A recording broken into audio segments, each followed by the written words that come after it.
So next shlokam, shloka number 29. Samoham sarvabhuteshu na me dveshyosti na priyaha ye bhajanti tu mam bhaktya mayi te teshu chapyaham.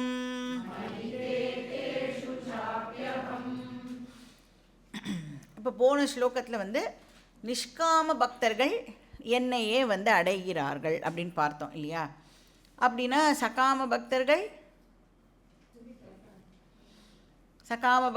என்னை வந்து அடைய மாட்டார்கள்.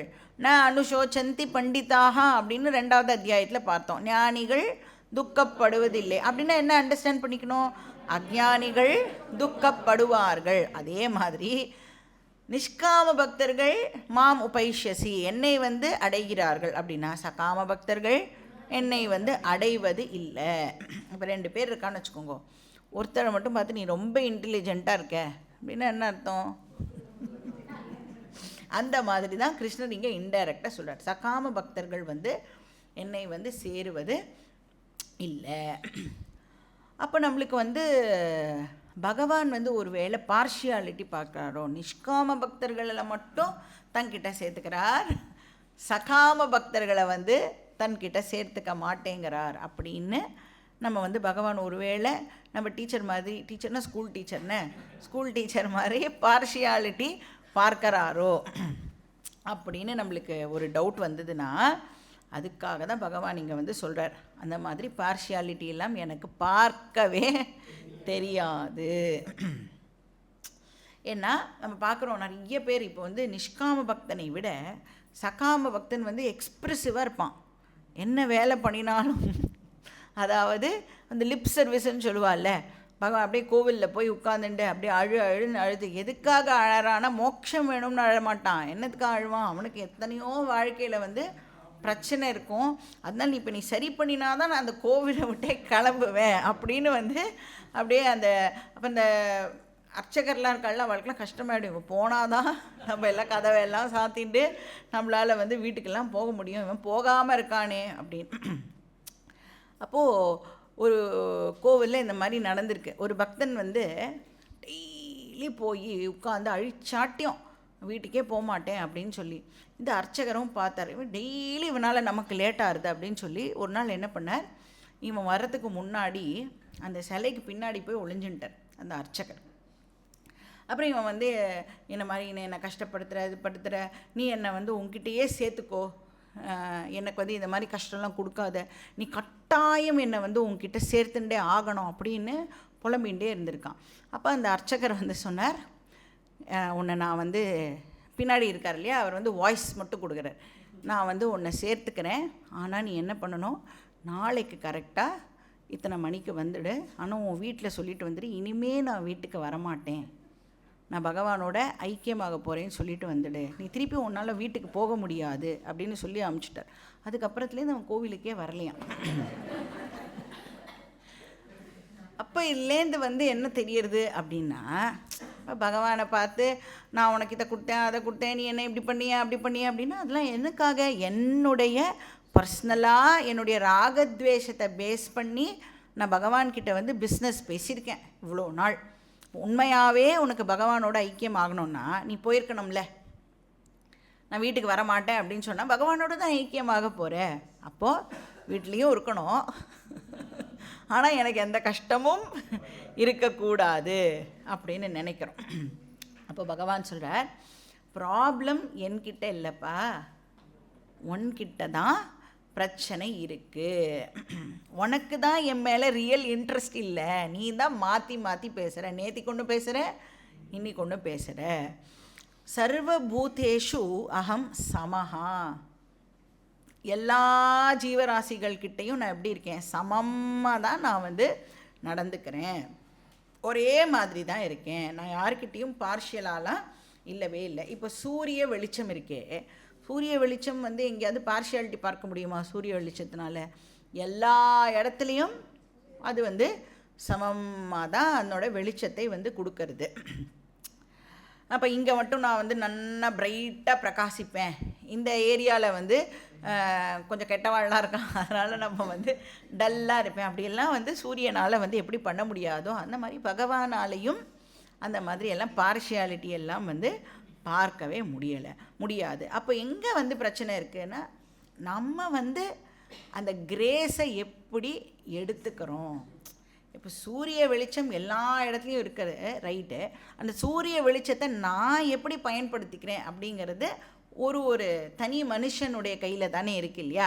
நீ solar panel போட்டு அதை இது எல்லாத்தையும் எனர்ஜியெல்லாம் மாற்றி எலக்ட்ரிக்கல் எனர்ஜியாக நீ மாற்றின அப்படின்னா நீ making best use of it. அது அந்த மாதிரி நீ என்ன பிரயத்தனம் படுற. பகவானுடைய அனுகிரகம் எல்லாருக்கும் ஈக்குவலாக அவைலபிளாக இருக்குது. அந்த அனுகிரகத்தை முதல்ல நீ ரெக்கக்னைஸ் பண்ணுறியா? இப்போ சூரிய வெளிச்சம் இருக்குது அப்படின்னா நீ ரூமுக்குள்ளே எல்லா கதவையும் சாத்திட்டு கிரகணம் போது பண்ணிப்போமே, அந்த மாதிரி உட்காந்துருந்தேன்னா உனக்கு சூரிய வெளிச்சம் இருக்குன்னே உன்னால் வந்து ரெக்கக்னைஸ் பண்ண முடியாதே. அந்த மாதிரி பகவானுடைய அனுகிரகத்தை முதல்ல நமக்கு ரெக்கக்னைஸ் பண்ண தெரியணும். இன்றைக்கி எழுந்து நான் வந்து சாப்பிட்டு நடந்து இங்கெல்லாம் வந்திருக்கேன் அப்படின்னா பகவானுடைய அனுகிரகம் இல்லாமல் அது நடந்திருக்கவே முடியாது. அப்போது ஒரு விஷயத்துலையும் அதை ஃபஸ்ட்டு நம்ம ரெக்கக்னைஸ் பண்ணுறதுக்கு கற்றுக்கணும். அதுக்கப்புறம் அந்த அனுகிரகத்தை எப்படி வந்து நம்மளுடைய ஸ்பிரிச்சுவல் விஷயத்துக்கு யூஸ் பண்ணுறது அப்படிங்கிறதுக்கு நம்ம தான் வந்து அதுக்கு எஃபர்ட்டு போடணும். அப்போது நம்ம எஃபர்ட் போடுறோம்ல, அதில் ஆல்ரெடி பகவானுடைய அனுகிரகம் வந்து இன்க்ளூடட். நீ எத்தனை தூரத்துக்கு எஃபர்ட் போடுறியோ அத்தனை தூரத்துக்கு அந்த அனுகிரகம் வந்து உனக்கு மல்டிஃபோல்டாக வந்து ஹெல்ப் பண்ண போகிறது. இப்போது வீடெல்லாம் கட்டுறோம் இல்லையா? வீடு கட்டும் பொழுது ஆக்சுவலாக என்ன பண்ணுறோம் அப்படின்னா, ஒரு செவரு மட்டும்தான் நம்ம வந்து நடுவில் கட்டுறோம். இப்போ இந்த செவரு கட்டி முடித்த உடனே இந்த இடத்தையே என்ன சொல்லிடுறோம் அப்படின்னா ஒரு ஹால் அப்படின்னு சொல்லிடுறோம். ஆனால் ஆக்சுவலி இங்கே இருக்கிறது என்ன? ஸ்பேஸ், ஆகாசம்தான் இந்த இடத்துல இருக்குது. இப்போ செவரு கட்டி முடித்த உடனே ஹால் ஸ்பேஸே நீ கொஞ்சம் உள்ளவா அப்படின்னு அதை நம்ம கூப்பிட்டா தான் அந்த ஹால் ஸ்பேஸ் உள்ளே வருமா? ஸ்பேஸ் ஆல்ரெடி இருக்குது, நான் நடுவில் சும்மா வந்து ஒரு செவரை வந்து எழுப்பி அதை வந்து ஹாலு கிச்சனு அப்படின்னு நான் தான் வந்து என் வசதிக்கு ஏற்ற மாதிரி வந்து ரீநேம் பண்ணுறேன். அப்போது பகவானுடைய அனுகிரகம் ஆல்ரெடி அவைலபிள். நீ என்ன உன் சைடுலேருந்து வந்து அதுக்கு எஃபர்ட் போட்டு அதை எப்படி உனக்கு ஏற்ற மாதிரி அதை மாற்றிக்கணுமோ அது உன்னுடைய கையில் இருக்குது. அதனால் அவர் என்ன சொல்கிறார், மம துவேஷா நாஸ்தி, எனக்கு யாரையும் நான் வந்து வெறுக்கிறது இல்லை. பகவானால் யாரையுமே வந்து வெறுக்கவே முடியாது. சரி, அப்போ பிடிச்சவா வெறுக்க மாட்டேன், ஓகே. அதனால் என்ன சொல்கிறேன்னா பிரியா, யாரும் வந்து எனக்கு பிடிச்சவா அப்படின்னும் வந்து எனக்கு இல்லை. அப்படின்னா என்ன அர்த்தம்? எல்லாருமே எனக்கு ஈக்குவல், சமம். அப்போ ஏன் வந்து சில பேருக்கு மோட்சம் கிடைக்கிறது, சில பேருக்கு மோட்சம் கிடைக்க மாட்டேங்கிறது? அது அந்த பர்சன் மோட்சம் வேணும்னு சூஸ் பண்ணி மோட்சத்துக்காக எஃபர்ட் போடுறா, அதனால அந்த பர்சனுக்கு கிடைக்கிறது.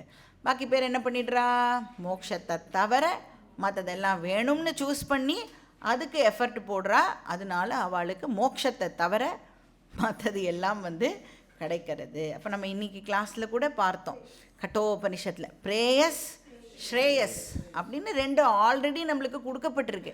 நீ எதை சூஸ் பண்ணுற? அப்போ அந்த சாய்ஸை வந்து பகவான் நம்ம கையில் கொடுத்துருக்காரு. ஸோ ஃப்ரீ வில் அப்படின்னு பார்த்தோம் இல்லையா? அந்த ஃப்ரீ வில்லை யூஸ் பண்ணி நீ வந்து எதை சூஸ் பண்ணுற, அதை பேஸ் பண்ணி உனக்கு மோட்சம் கிடைக்கிறது, இல்லை உனக்கு கிடைக்காமல் போகிறது. யோமாம் பக்தியா பஜந்தி. அப்போ இந்த விவேகிகள் இருக்காளே, அவள் என்ன பண்ணுறா அப்படின்னா, அதாவது சாதன சதுஷ்டய சம்பன்ன அதிகாரி என்ன பண்ணுறா அப்படின்னா, மாம் பக்தியா என்னை வந்து அவளுடைய கோலாக வந்து ஃபிக்ஸ் பண்ணிட்டு இருக்கா. ஸோ அவளை என்ன சொல்கிறோம் நம்ம, ஜிக்ஞாசு பக்தா அப்படின்னு பார்த்தோம் இல்லையா 7th சாப்டரில். ஆர் முமுக்ஷு அப்படின்னும் அந்த பர்சனை சொல்லலாம். அதனால் அவளுக்கு என்ன கிடைக்கிறது? தேஷு ச அபி அகம். ஸோ இங்கே என்ன சொல்கிறார்? மயித்தே தேஷு ச அபி அகம். அவன் எனக்குள்ளே இருக்கான், நான் அவனுக்குள்ளே இருக்கேன் அப்படின்னு பகவான் வந்து இங்கே சொல்கிறார். யாருக்குள்ளே இருக்கார் பகவான்?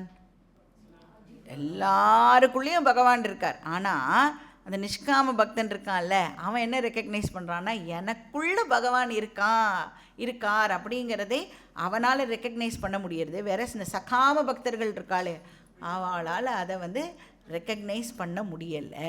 ஸோ பகவான் இங்கே என்ன சொல்கிறார்? நான் நிஷ்காம பக்தனுக்குள்ளே இருக்கேன், அப்புறம் நிஷ்காம பக்தன் எனக்குள்ளே இருக்கான் அப்படின்னு சொல்கிறார். அப்போ 2 பேரும் ஒன்று தான். நாங்கள் 2 பேரும் வேறையாக என்றைக்குமே இருந்தது இல்லை. ஸோ இதை வந்து அந்த முமுக்ஷு பக்தன் வந்து ஞானத்தின் மூலமாக இந்த விஷயத்தை வந்து தெரிஞ்சுக்கிறான். ஸோ அதனால தான் மோக்ஷம் அப்படிங்கிறது வந்து புருஷார்த்தம் அப்படின்னு சொல்கிறோம். அப்போ நம்மளுடைய ஃப்ரீவில்லை யூஸ் பண்ணி எனக்கு மோட்சம் வேணும் அப்படின்னு டார்கெட்டை ஃபிக்ஸ் பண்ணிட்டு நம்ம வந்து அதுக்காக உழைக்கணும். அதனால தான் அது கோல் அப்படின்னே நம்ம வந்து சொல்கிறோம்.